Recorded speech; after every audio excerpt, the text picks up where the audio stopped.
What is the most important life lesson that you've learned from your father, Warren Buffett? Well, it'd be easy to say, follow your passion and do what you are, that's most true to you, and that's almost too easy.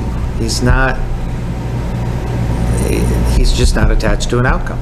And I think that's probably, while following your passion is important, not being attached to the outcome might actually be more important, because then you're not predetermining sort of where you might go or what might happen, but you're just present in what you're doing and trying to be the best at it or the most effective or whatever it might be. And so I would say that's probably the greatest lesson I learned from both my parents, quite honestly, is to not be attached to the outcome of something. Has there been a situation where your father's famous name or his success has been a disadvantage to you? Yes. And the thing I think of first and foremost is when I had this big idea of this show, this American Indian show called Spirit the Seventh Fire, and it was too big of an idea for me to figure out how to make it happen by myself. So I had to get a lot of people involved. I had to basically raise money. I didn't have enough money to make it real. I can make my own record because it's fairly inexpensive to do it, but when you have a big theatrical show that you're trying to make real, you need to get a business plan together and find investors and all that. And I found that the last name was wonderful in terms of meeting people who might be interested, and I got it on the mall in Washington, so I had to meet senators and congressmen and all these things. So to meet people is fantastic. But when it came time to raise money, everybody practically laughed me out of the room. Why do you need money? Look at who your dad is. Why doesn't he just pay for it? Or don't you have the money? So it was very hard to raise money for the show. That was the biggest negative, for sure. Other than that, mostly no, except that the more well-known he gets as I get older, the harder it is sometimes to know what people's motivations are in terms of getting to know me, which is kind of frustrating. It's like, think of it, if you had any kind of famous father or friend, even if you had a famous friend, they say, gee, you're so great. When do we get to meet so-and-so, And so there's a little bit of that, but it was mostly just in trying to raise money for my show. That was hard. Your father had been very supportive of you and your dreams. However, was there ever anything you wanted to do that he did not support?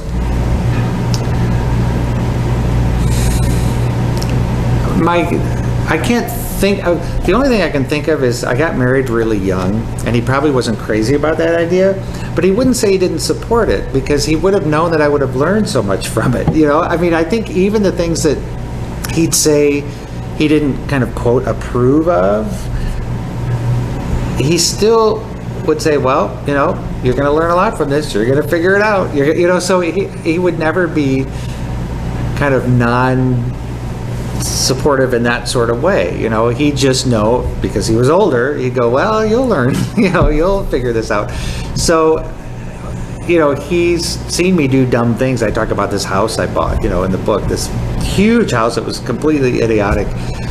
Would he say, I support you in that? No. He'd say, this seems idiotic to me, but go for it and you'll figure it out. So he was more of that kind of person where he just knew things would work out in some way or another. And in terms of my career and things like that, some people think, well, gee, you went into music, and isn't that a little disappointing, or how did he feel about that? And we really do the same thing. He does what he loves and I do what I love. So we do the same thing. So that's never been an issue in terms of pursuing what I love doing. That was completely in alignment. You obviously grew up in a wealthy family. Is there anything about that lifestyle of the rich and famous that teens may find surprising? Yes.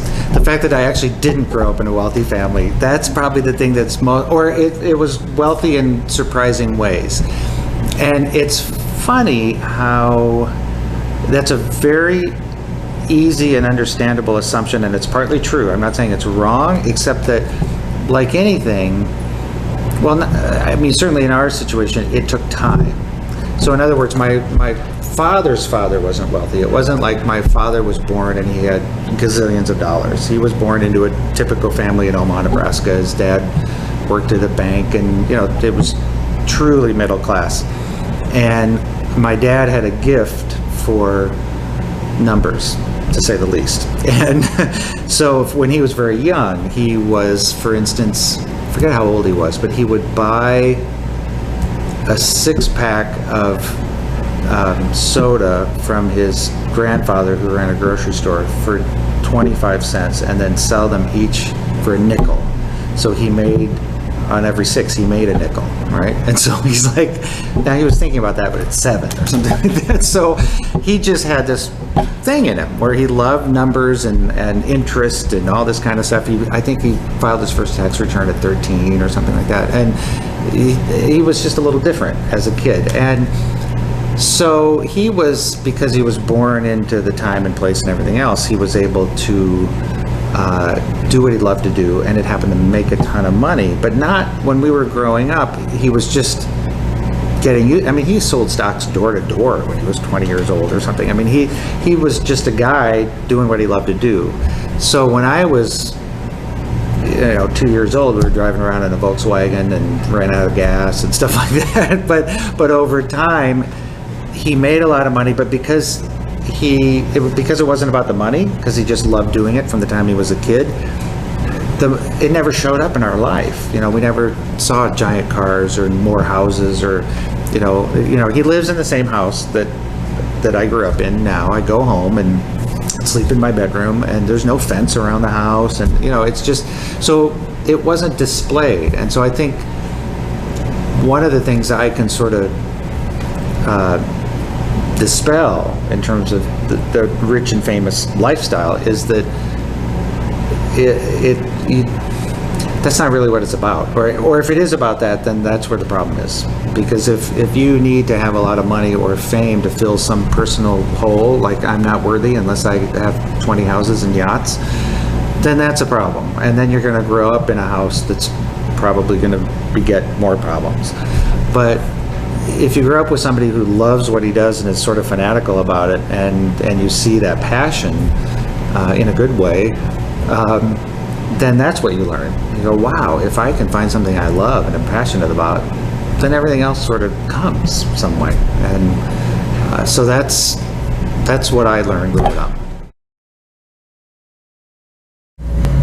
Is there anything you wish you had paid more attention to or read more about when you were a teenager? Well, I think, for instance, when I went to college, and I joke about the fact that I took everything that ended in 101 or ology, the fact that I wasn't trying to limit myself right away, I think it was important and would be important. So that's the thing that I'm happy that I did, that I think everyone should give themselves that ability to kind of explore and learn a lot, even if you know exactly what you want to do, is to at least get a sense of other stuff. So I can only say that I wish I would have done that more. I wish I would have read more, taken the time to take more in, because you can't do enough of it. And that's the one thing, again, when you look back on your life and what you wish you would have known then, is that there's plenty of time, and you're probably going to be doing 1 or 2 things a lot as you get older. So why not, when you have the time, if you do, if you're fortunate enough, whether it's in college or before or after, to take in as much as possible, because it's the time to do it, for sure.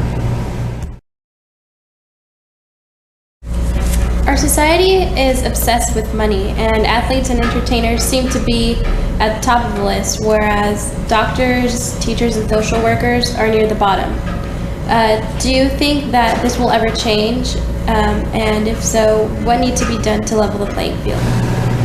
I sure hope so. I think it will. I think that if it's gotten this bad, that, and it has, that there has to be some sort of societal reaction some way, somehow. I think that things are, again, way out of balance, and I can't tell you how it's going to change, but I certainly hope it does, and I think it will eventually.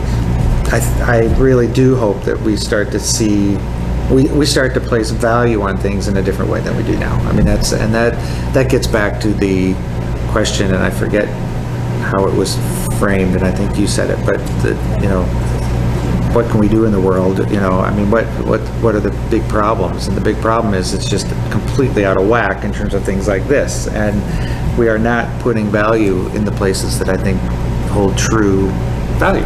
And I think that's true whether it's the relationship between rich and poor, or understanding where a food comes from, or understanding where a plastic goes, or all these things that just seem like people aren't really connected to what's important. And it gets really reflected when you see some basketball player making $1 gazillion and a teacher who's shaping lives every day having to pay for their own supplies because they're not getting paid enough.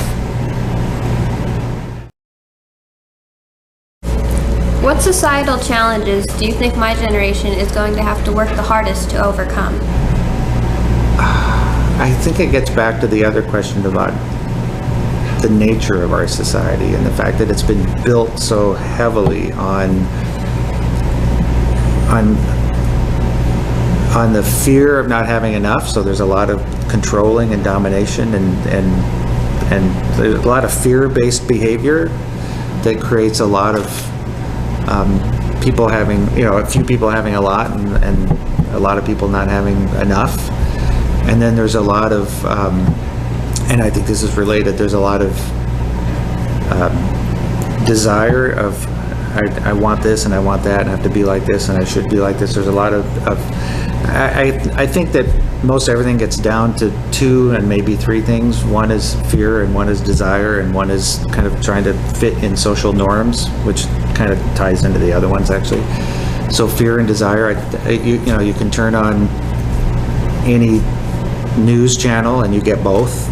The news is all about fear, and then the commercials are all about desire, and you just go back and forth.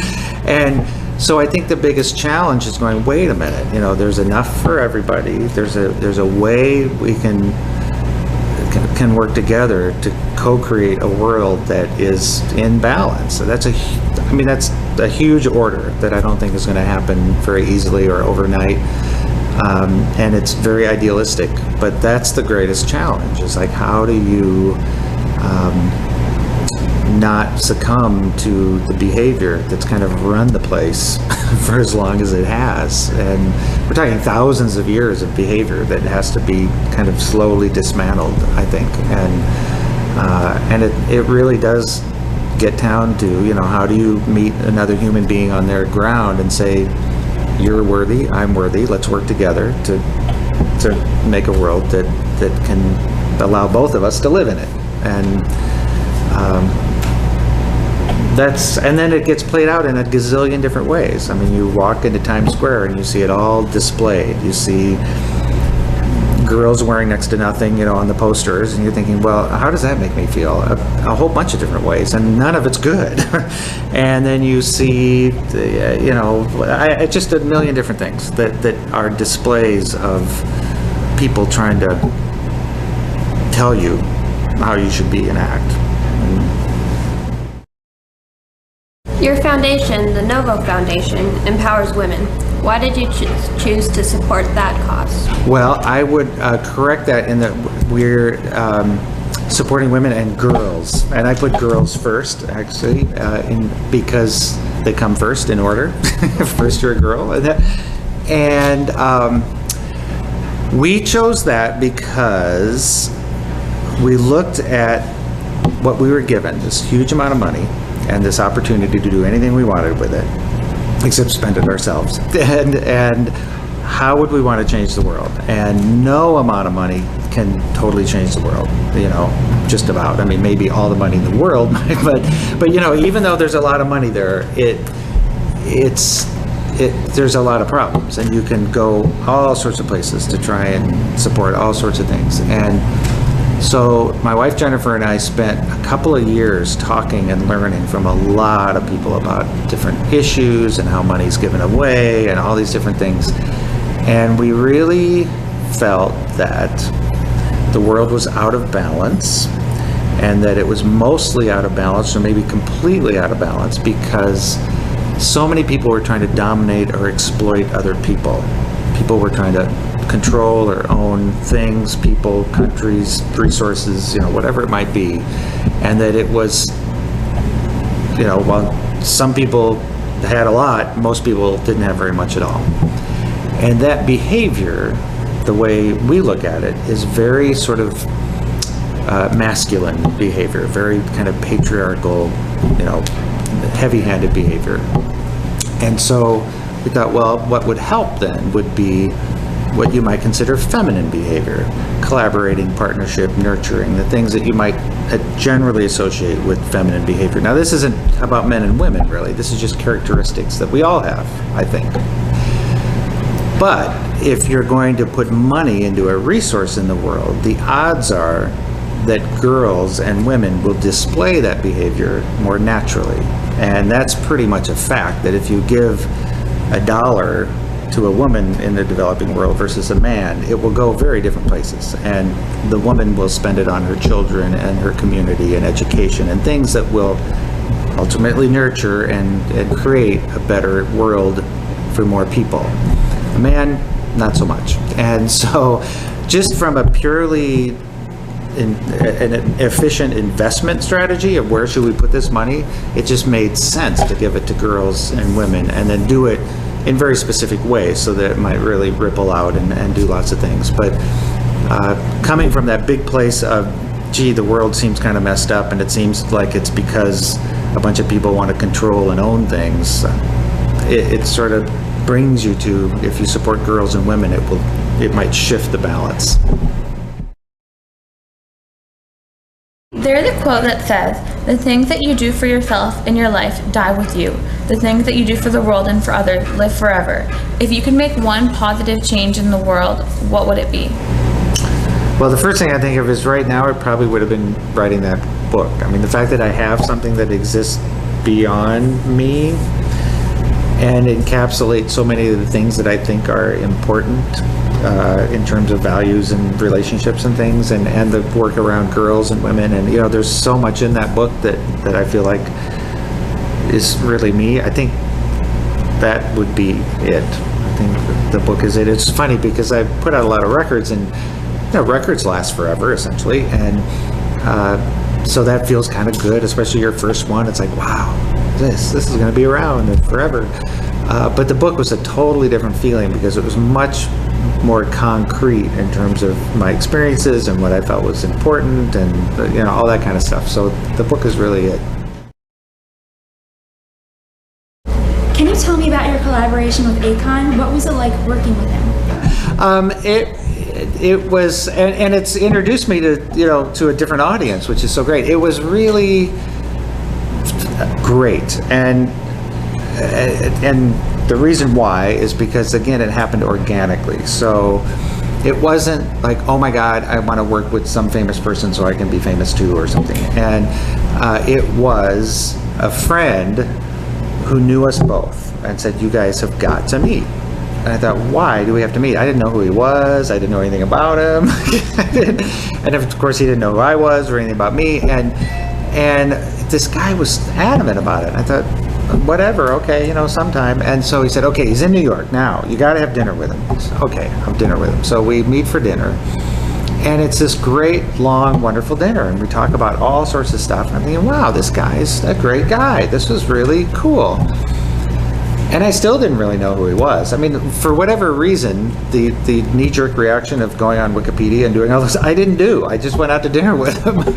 And so after that was the summer of whatever year that would have been, but it was the summer, right? So then it was actually early July. And so then my wife and I went on vacation for about a month.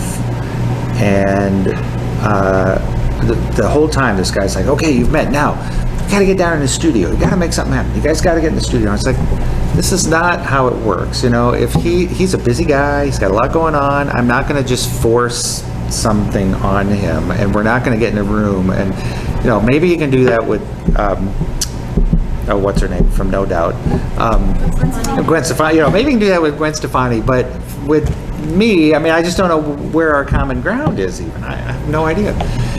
So months went by, and he says, "Okay, he's in New York again. Have him come by, and we'll sit around and talk about the foundation stuff." And Akon, I think at the time also was realizing that his life was so much just about bling, basically, and that he knew there was more, and he was getting older, and that maybe he should learn about foundation stuff and all this kind of thing. And he had started a foundation, and so I think that's where his interest was. It's like, I want to learn a little bit about what this is all about.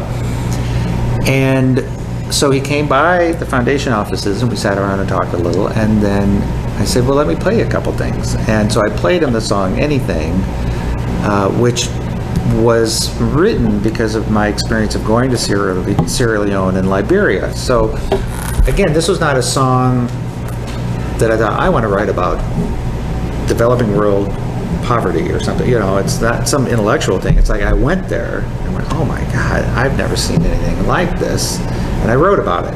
And so he felt that in the music. He felt the authenticity in the music, which was what we were talking about before in terms of a teenager. Where's the authenticity? Where's the real you? And so he felt that in the music. He said, send me these tracks. I want to play around with them. So I said, great. I thought, well, this is cool. And now I know who he is. And I'm thinking, this is, couldn't hurt to see what happens. And so I sent him the tracks right away to the song, to a studio near Atlanta. And this was probably now in the fall sometime, September, October, or something like that. And nothing happens. And I'm thinking, he's a busy guy, and that's great. But I'd forgot about it. In May, the following May, this is all a lesson in how much time it can take for anything to happen. I get an email, and it says, hey, check it out, from him. And he's attached the song, and I listened to it, and I'm going, oh my God. He didn't do a favor for a friend, where he like twiddled around a little bit on a song. He completely redid it, added a verse and all this stuff. And it was so great. And so then we spent some more time talking about, okay, what should we do with this? How can we, and then we did the other song, and it was very cool. He was very generous with his time and talent and I felt, whatever ups and downs his whole life and career have had, he hasn't behaved properly at all times, certainly, but I think he's growing up, and he's growing up in public, and anybody who grows up in public is, well, they're going to grow up in public, and you're going to see some things that may not be so great.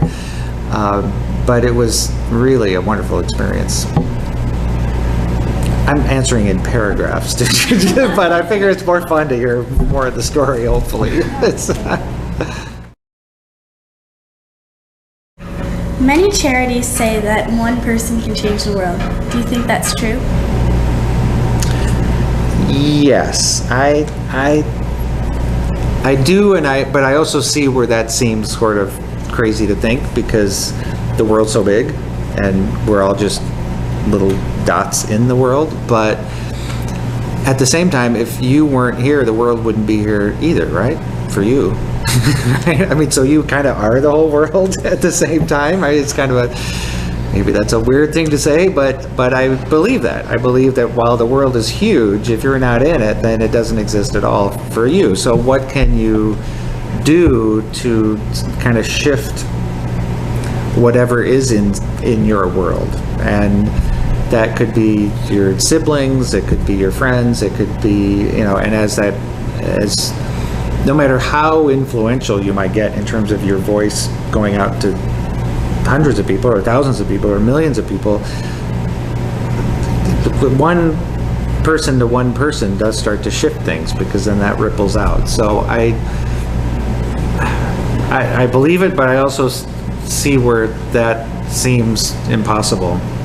Sometimes when you look at the world in its totality, it's like, how can one person change the world? But then you see people behave in certain ways and you go, wow, that changed a whole lot of things. So you define the word success? I would define the word success as getting up in the morning and being excited about it. or wanting to get to bed so you could hurry up and get up the next day. And I feel that way. I mean, I think that's success, actually. What advice would you give to teenagers about finding fulfillment when most don't know what they want to do yet? Well, when I was a teenager, I was sure that I was going to be a photographer. And I, for 4 years, was practically just living in a dark room, and my fingers were funny colors before digital photography, of course, so I had to, develop everything and all that. So I love photography. I lived and breathed it. I was going to get a job on a newspaper when I graduated from high school. I wasn't even going to go to college right away. And then when I went to college, I started to take every 101 and ology course. I didn't know I went to college because I got in and I thought I should go, and my parents were paying for school, which was wonderful. So I thought this is a great opportunity to learn. So I took every intro course, and I was still into photography, but I was starting to realize that photography wasn't quite doing it for me, and I didn't know why. And then I heard this guy play guitar on the floor of this dorm, and it just changed my life. I went, wow, I've been playing music all my life. It was right in front of me, and I never paid attention to it. And this guy's playing this beautiful music, and I think that's the thing for me. All of this to say, I guess, that I didn't know what I wanted. I thought I knew what I wanted to be when I was a teenager, and I was wrong. I went a completely different way. So I think there's something to be said for just, it's sort of like that thing I was saying before about bouncing off stuff to find out what's true. I think trying things out and seeing how it resonates for you is critical, and committing to something long enough to get the feeling back, because that commitment is huge. And it's the last chapter of my book, where if you just kind of do a little of this, a little of that, you're never going to know for sure. And that's safe, actually, to never commit, because then you'll never be bad at something. If you do commit and it doesn't work out, or if you're really good at it, then you have to work extra hard at it. But that's how you find out what works and what doesn't. So I guess if there is an answer to your question, I would say it's if you feel like you're passionate about something, go for it, and then and then if you aren't, if you just can't find anything, I would say keep trying, different things. You get into college, hopefully, or you go to a junior college, or you come right out of high school and you try a vocation, or you get vocational training in something that you think would be interesting, whether it's being a mechanic or, various things. And I'm not sure that everybody can make a living out of what they love to do. I mean, there are some things where you go, okay, I'm going to do this because there's certain things in a lifestyle that I want and I need. So I'm going to do this job to put a roof over my head and food on the table. And I like this job, but it's not like my passion. My passion is stamp collecting, or something, whatever it might be. So I'm going to give all the other time to that and focus on that. I think I don't want anyone to get too caught up in, oh my God, if I don't find something that I want to do 40 hours a week or 100 hours a week, and it's not a living I can make, to get caught up in that. So I'm sort of going around in circles, but somewhere in there's an answer, I think. You've lived a very out-of-the-box kind of life and seem to have become your very own individual. What advice do you give to teens who are trying to follow in the same kind of lifestyle? Boy, when there's such an important question, it's like, boy, I sure want to give the right answer. It's so, it's funny because what I was going to say as well, my gut reaction would be, and that's sort of the point, is it's what is in your heart or in your gut, what is unique to you, and and feels right to you, because especially when you're a teenager. I mean, the teenage years, I kind of liken it to you're trying to find your tribe, essentially. You know, where do I belong? What's, you know, and you can, whether it's the heavy metal or it's vegan or it's, you know, I mean, there's all sorts of different versions of what a tribe means, and they're all potentially legitimate, and people sometimes have to try a bunch of them out, but you can lose your own compass in there somewhere along the way, because other people can have strong personalities, or you can be wanting to hang out with somebody because you want approval for some reason, or, you know, all these different things come in, and mostly based on self-worth issues, essentially. You know, it's like, how do I fit in, and who am I, and all this stuff is shaping in the, you know, from zero really to the end of your life, but specifically between, you know, 12 and 13 and 20 and so, you know, there's this time that it's really fluid, and you're not expected to know. You have to try different things out, but the scary part is losing yourself in that process. And there's so many things out there saying you should be like this, you should be like this, you know, this is the, you know, this is important, this isn't important. And again, when you're 14, 15, 16, you know, who do you listen to? And obviously having great parents is helpful, but you also might want to rebel against your parents, you know, and maybe not, but I'm just saying that they should and often are a strong force, but even there, when you're a teenager, you're trying to make your own identity. And so it's, I guess the biggest point is it's really hard to find your own path, but it is inside of you. I mean, it can't be found outside, which doesn't mean you have to try things to find that. You know, you have to bounce off stuff to realize, okay, that's not for me, and that's not for me, and oh, this is for me, and this, you know, it's not like you have to be a monk and not pay attention to anything. You, in some ways, you have to pay attention to everything, but realize that you're just sampling things to test it inside of yourself. And it's always easier to say that than to do it, but I think that's kind of it. What has been the proudest moment you had in your life? Right now.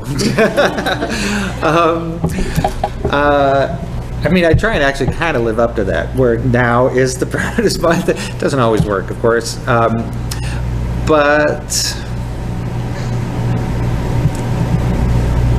I almost don't have a better answer than that, because it's just been such a surprise to me where my life has gone. And I could say that a particular accomplishment was the proudest moment, because I've had some accomplishments that I've been proud of and have surprised me for sure, a lot of them.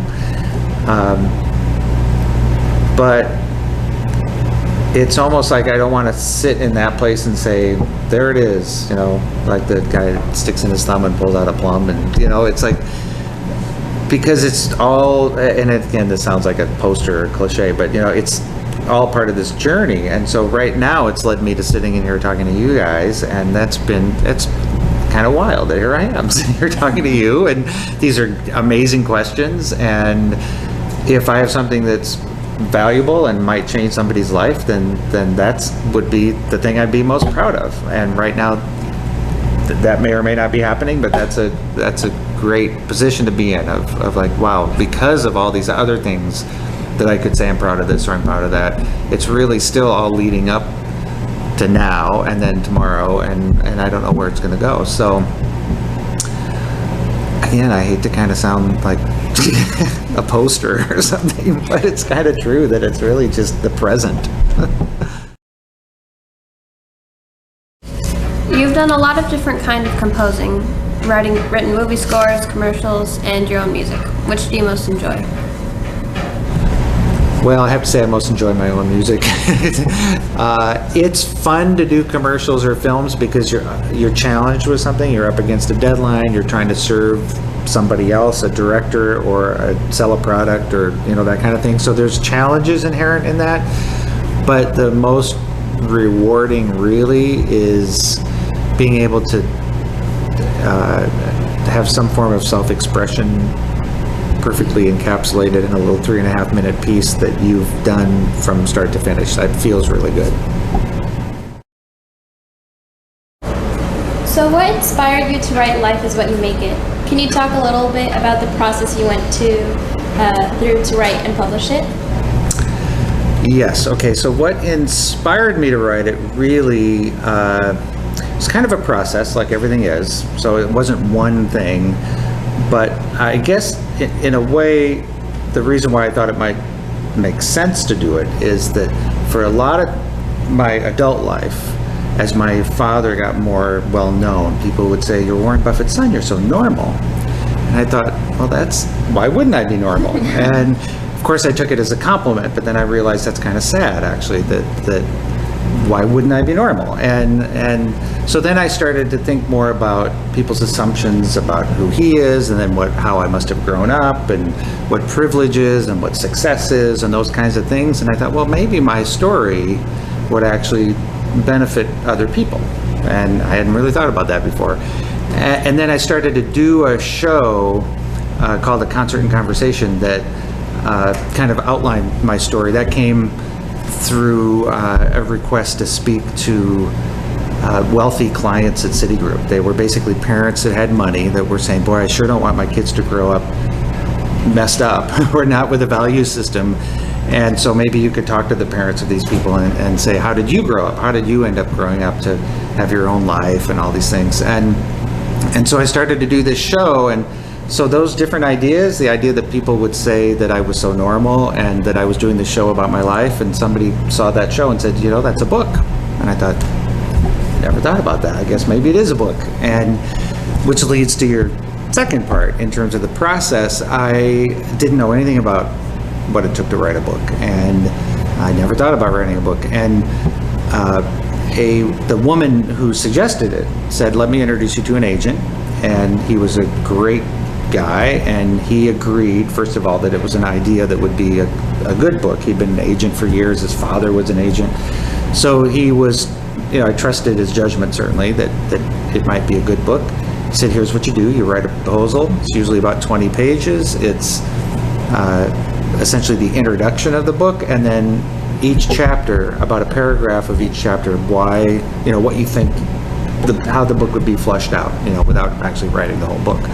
So I did that, and he said, okay, let's shop it around, basically, to various publishers. And a publisher thought it would be a good book too. And then it took a little over a year to actually write it, and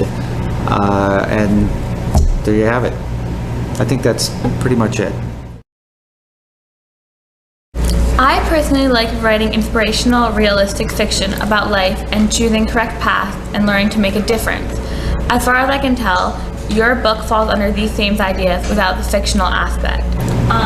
Do you have any advice for me or anybody else who is in a small way trying to follow in your book's footsteps of making a difference? Well, do it. That would be my first, because I think every, I don't know, journey of 1,000 miles begins with a single step. It's like every little step is valuable. So that's the only thing about what you said that I wish you wouldn't have had to say, which is in a small way, because it could be a huge way you don't know. And so think of, what you're doing is so important. And I think as long as it's authentic and vulnerable, I think those two things are really important. So you put yourself out there in whatever way, even if it's fiction, it's still coming from you, and it's coming from inside of you. And if you're real, then the closer you can get to, it's like a tuning fork, the closer you can get to real, the more it'll actually resonate out into everything else. So that's kind of it. I mean,